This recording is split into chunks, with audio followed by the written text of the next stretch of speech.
મારા પિતા એક કંપનીમાં કામ કરે છે. તેઓ દર 3 મહિને ઘરે આવે છે અને હું પણ કોલેજ જતી હતી. માતા ઘરે એકલી રહેતી હતી. માતાનું નામ કીર્તિ છે અને પિતા પણ તેને પ્રેમથી કીટુ કહેતા હતા. પિતાએ માતાને કહ્યું કે ઉપરનો ભાગ ખાલી પડેલો છે, ભાડું હાથ કેમ ન રાખીએ. માતાએ હા પાડી અને પિતાએ તેમના પરિચિતોમાંથી કોઈ પરિવારના સભ્યને તેને ભાડુઆત તરીકે રાખવા કહ્યું. ભાડુઆતે મારી માતાને સોડી અને તેની ગુફા ભીની કરી. મિત્રો, જો તમે અમારી ચેનલને સબસ્ક્રાઇબ ના કરી હોય તો સબસ્ક્રાઇબ કરી લેજો અને વિડિયો લાઇક શેર જરૂર કરી દેજો. થોડા દિવસો પછી પપ્પાના મિત્ર ત્રિપાઠીજી એક માણસને પોતાની સાથે લાવ્યા. તેનું નામ દીપક હતું અને તે લગભગ 35-36 વર્ષનો હશે. તે વીજળી વિભાગમાં સરકારી નોકરી ગુસતો હતો અને દીપક કાકાએ કહ્યું કે તેનું ટ્રાન્સફર 15 દિવસ પહેલા જ થયું છે અને જો ભાડા પર ઘર મળે તો તે પોતાની પત્નીને પણ લાવશે. દીપક કાકાને કોઈ સંતાન ન હતું અને ત્રિપાઠીજીના કહેવાથી પિતાએ ઉપરનો ઓરડો કાકાને આપી દીધો અને પોતાની કંપનીના કામ માટે પાછા ગયા. ફક્ત 2 દિવસમાં કાકા પોતાનો બધો સામાન લઈ આવ્યા અને તેમની પત્ની પણ તેમની સાથે આવી ગઈ. કાકાની પત્ની થોડી જાડી અને ઘેરા રંગની સ્ત્રી હતી જ્યારે દીપક કાકા મજબૂત સુંદર માણસ હતા. આમ એકંદરે બંનેની જોડી મેળ ખાતી ન હતી. દીપક અંકલ રાત્રે ડ્યુટી પર જતા અને સવારે 6 થી 7 વાગ્યે ઘરે પાછા ફરતા અને પછી તેઓ આખો દિવસ ઘરે જ રહેતા. જ્યારે પપ્પાએ આ સાંભળ્યું ત્યારે તેઓ પણ ખુશ થઈ ગયા કારણ કે હવે ઘરની રક્ષા ગુસ્વામાં કોઈ સમસ્યા ન હતી. થોડા વધુ દિવસો આ રીતે પસાર થયા. એક દિવસ જ્યારે મમ્મી ટેરેસ પર પકડા લટકાવવા ગઈ ત્યારે તેણે આંટી દીપકની પત્ની વચ્ચે લડાઈનો અવાજ સાંભળ્યો. પતિ પત્ની બંને એકબીજા સાથે ઝઘડી રહ્યા હતા પરંતુ તેઓ આ બધું જાણી જોઈને કરી રહ્યા હતા. તેમનો રૂમ બંધ હતો તેથી મમ્મીએ દરવાજા પર કાન મૂક્યા. કાકા કહી રહ્યા હતા, મેં તારી સાથે લગ્ન કરીને મારું નસીબ બગાડ્યું છે. તું જાડી ભેંસ, તું કોઈ કામ ઘૂસતી નથી. તે ફક્ત સૂઈને ટીવી જુએ છે. કીર્તિ ભાભીને જોયા પછી અને તેના શરીરને જોયા પછી તે ખૂબ કામ કરે છે. તે કેટલા ફિટ રહે છે. આંટીએ કહ્યું, તો પછી એ જ કીર્તિ ભાભી પાસે જાઓ. તે ખૂબ જ સુંદર છે. જાઓ અને તેની સાથે ગપાગપ કરો. કાકા, હા, જો તે મારા હાથમાં હોત તો હું કીર્તિને બોલાવત. આ સાંભળીને માતા ખૂબ ગુસ્સે થઈ ગઈ અને પૂછ્યું કે તમે મને તમારી લડાઈમાં કેમ ઘસી રહ્યા છો. તેથી તે દરવાજો ખખડાવવા જતી હતી. ત્યાં જ તે અચાનક અટકી ગઈ. મમ્મીને લાગ્યું કે હમણાં તેમની વચ્ચે વાત ઘૂસવી યોગ્ય નથી. હું પપ્પાને આ વિશે કહીશ. અને પછી દીપક અંકલનો અવાજ આવ્યો, તમે કીર્તિ ભાભીને જોઈ છે? તે કેટલી સુંદર અને સ્માર્ટ છે, આમ્રપાલી જેવી. અને 2 બાળકો થયા પછી પણ તે 29મી 30 વર્ષની યુવતી જેવી દેખાય છે. હું તમને મારી માતા વિશે કહું. મારી માતાની ઊંચાઈ 5 ફૂટ 5 ઇંચ છે, રંગ ગોરો છે અને ચહેરા પર અદ્ભુત મીઠાશ છે. તેના વાળ ખૂબ જ જાડા છે જે તેની કમર સુધી પહોંચે છે. 36 કદના મોટા ઉબાર જે સુંદર પપૈયા જેવા દેખાય છે. સુવાળી કમર જેના પર નાભી અદ્ભુત ફૂલ જેવી દેખાય છે. 38 કદની કુલા અને સુડોળ જાંઘો. મમ્મીના ચહેરા પર એક અદ્ભુત મીઠાશ છે. કોઈપણ પુરુષ તેને જોયા પછી આકર્ષિત થયા વિના રહી શકતો નથી. જ્યારે પણ હું મમ્મી સાથે બજારમાં હોઉં છું ત્યારે લોકો તેની કુલા તરફ ખૂબ જોતા હોય છે અને કેટલાક લોકો તો પોતાના ગાજરને પણ દબાવતા હોય છે. મમ્મી મોટે ભાગે સાડી પહેરે છે. જ્યારે કાકાએ કહ્યું કે તે આમ્રપાલી ભોજપુરી ફિલ્મ અભિનેત્રી જેવી લાગે છે ત્યારે માતાનો ગુસ્સો ઠંડો પડી ગયો અને કોઈપણ સ્ત્રીને પોતાના વખાણ ગમે છે. મમ્મી ત્યાંથી નીચે આવી અને અરીસા સામે ઊભી રહી અને પોતાને જોવા લાગી. તેના ચુસ્તપણે પેક કરેલા ઉબાર પથ્થરની જેમ ઊભા હતા અને મમ્મી પોતાને જોઈને મોહિત થવા લાગી. મમ્મી ઝડપથી બાથરૂમમાં ગઈ અને તેની ગુફામાં આંગળીઓ ફેરવવા લાગી અને તેને કાકાના શબ્દો અને તેની યુવાનીના દિવસો યાદ આવવા લાગ્યા. તેને તેની સુંદરતા પર ગર્વ થઈ રહ્યો હતો અને દીપક સાચું કહે છે, હું ક્યાં છું અને તે જાડી ભેંસ ક્યાં છે?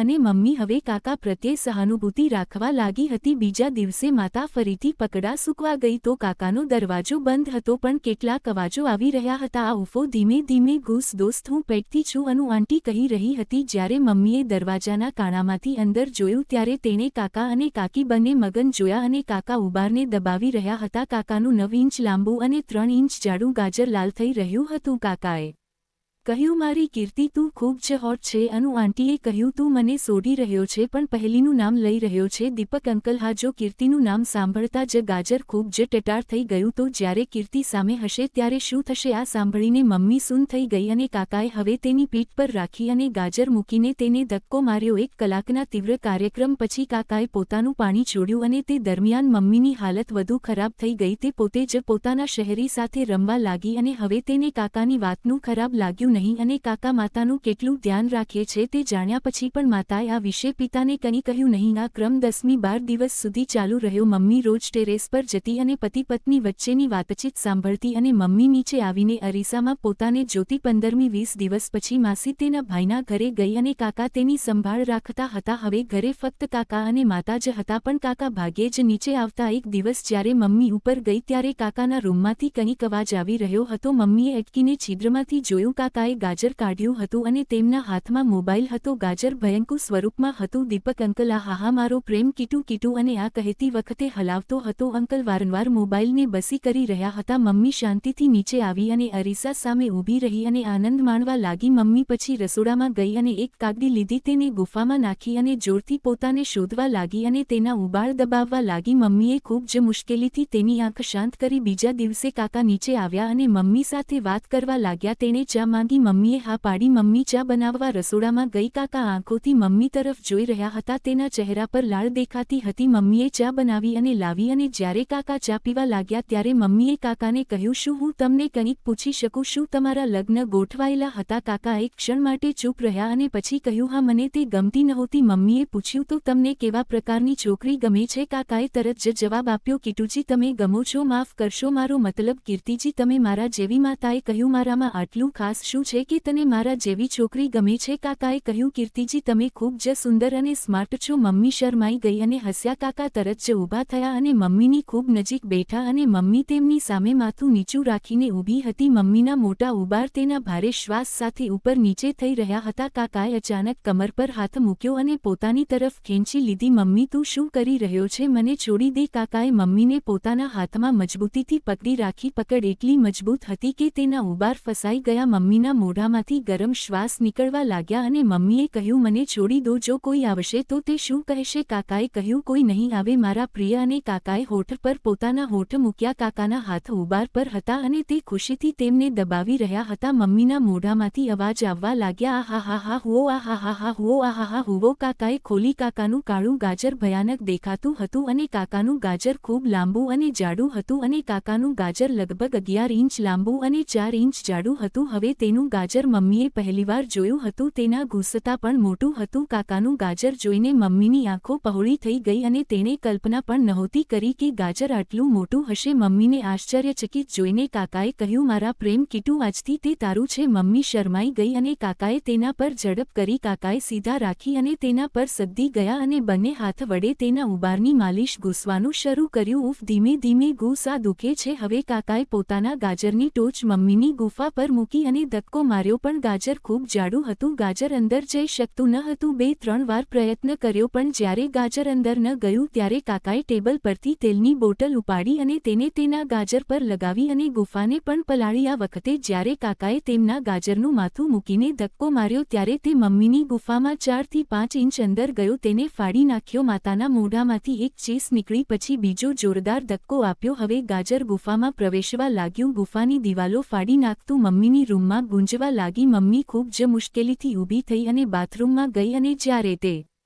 પાછી આવી ત્યારે કાકાએ તેને પકડી લીધી અને મમ્મીએ ઘણીવાર ના પાડી કે તેને દુખાવો થઈ રહ્યો છે, પણ કાકા સંમત ન થયા અને તેમને ઘોડીની જેમ પલંગ પર બેસાડી અને તેના પર ચડી ગયા અને ફરીથી જોરથી શોધ્યા. જ્યારે હું ઘરે આવ્યો ત્યારે તે પથારીમાં આરામ કરી રહી હતી અને ચાલી પણ શકતી નથી હતી. મેં મારી માતાની હાલત જોઈ. તેમણે કહ્યું કે તે બાથરૂમમાં પડી ગઈ હતી, પણ મને સારું લાગતું ન હતું. તેથી મેં મારી માતાને કહ્યું કે મને દવા લગાવવા દો, તો મારી માતાએ મને કહ્યું કે ના, મેં તે લગાવી દીધું છે અને હું સવાર સુધીમાં ઠીક થઈ જઈશ. પછી મેં કહ્યું ઠીક છે, અને જ્યારે મારી માતા ગાઢ નિંદ્રામાં સૂઈ રહી હતી ત્યારે મેં જોયું કે તે તેના ઉબાર દબાવવા લાગીને કહેવા લાગી કે દીપક, ધીમે ધીમે ઘૂસ દુખાવો થઈ રહ્યો છે. પછી હું ઉઠીને બાથરૂમમાં ગઈ. પછી મેં જોયું કે ચાદર પડી હતી અને તેના પર ઘણું પાણી અને લાલ હતું. પછી મને સમજાયું કે કોઈએ મારી માતાને શોધી છે અને તેની તબિયત બગડી ગઈ છે, પરંતુ હું મારી માતા પર ગુસ્સે ન થયો કારણ કે મને ખબર હતી કે એકના એક દિવસ આવું થશે. બીજા દિવસે સવારે હું કોલેજ જવા નીકળ્યો. કાકા કાકા નીચે આવ્યા અને મમ્મી પલંગ પર હતી. કાકાએ પકડીને પોતાની તરફ ખેંચી લીધી. મમ્મીએ બહાનું કાઢ્યું અને કહ્યું કે આજે મારી તબિયત સારી નથી. પછી હું નજીકમાં જાગી ગઈ અને મારી જાતને કહ્યું કે પપ્પા, તમારો પ્રિય કીટુ બીજા લોકોના ગાજર લેવા લાગી છે, તેથી જ તેની ગુફા હવાડો બની ગઈ છે અને તમને મજા નથી આવતી. મિત્રો, જો તમને ભાડુઆત દ્વારા મમ્મીને શોધવાની અને તેની ગુફા ખવડાવવાની આ વાર્તા ગમી હોય તો તેને તમારા મિત્રો સાથે ફેસબુક અને વોટ્સએપ પર શેર કરો.